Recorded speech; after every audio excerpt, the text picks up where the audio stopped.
I want to make one point before I give Alex a chance here to talk. I think it's so important, and it's not done very well lately in movies, especially with heroes. And I talk about this in earlier episodes of the Scene Review podcast.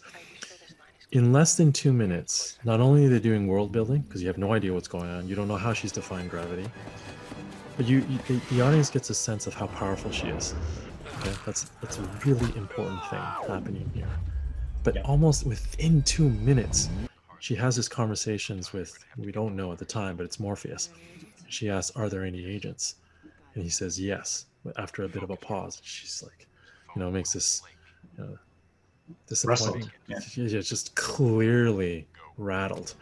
Yeah. And what does she do when she sees the agent? She doesn't just go up there and start beating him up and showing how powerful she is. And no, she just runs.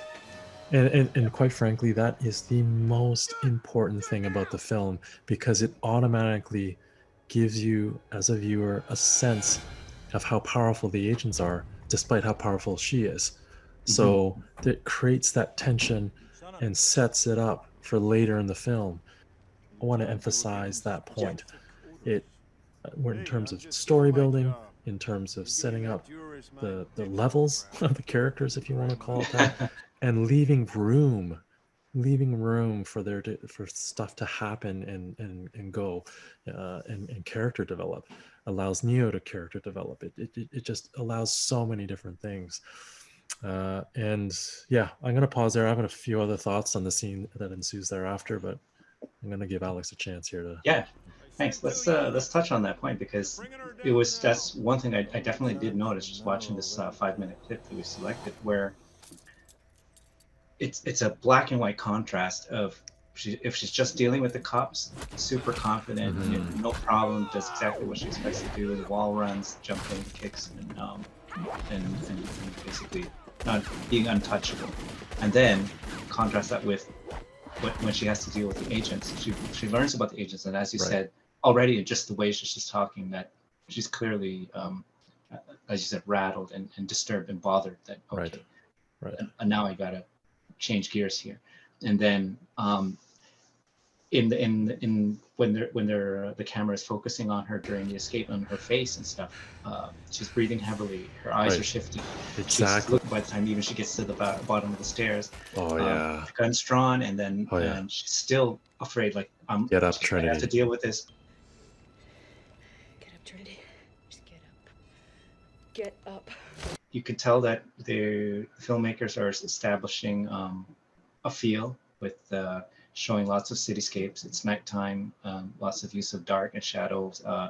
There was a point where the camera's looking upwards, like practically Mm, 60 degrees up, yeah. from with the agent in the foreground, Trinity in the background, and she's up on the platforms and stuff. And half of the frame is just black because of the shadow, and then just the color grading, and they're establishing, yeah, this is gritty, this is dark, this is um, not rainbows and ponies.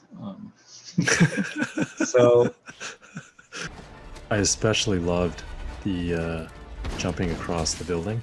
mhm, Trinity does that thing, and they do that bullet time thing a little bit, and then the music, da-da-da-da, da-da-da, like it's just so well done. And then when the agent does it, he's super cool when he does it. He jumps up and goes shh, like this, and he comes up with his yeah, gun, and it's very comic book, very comic book like.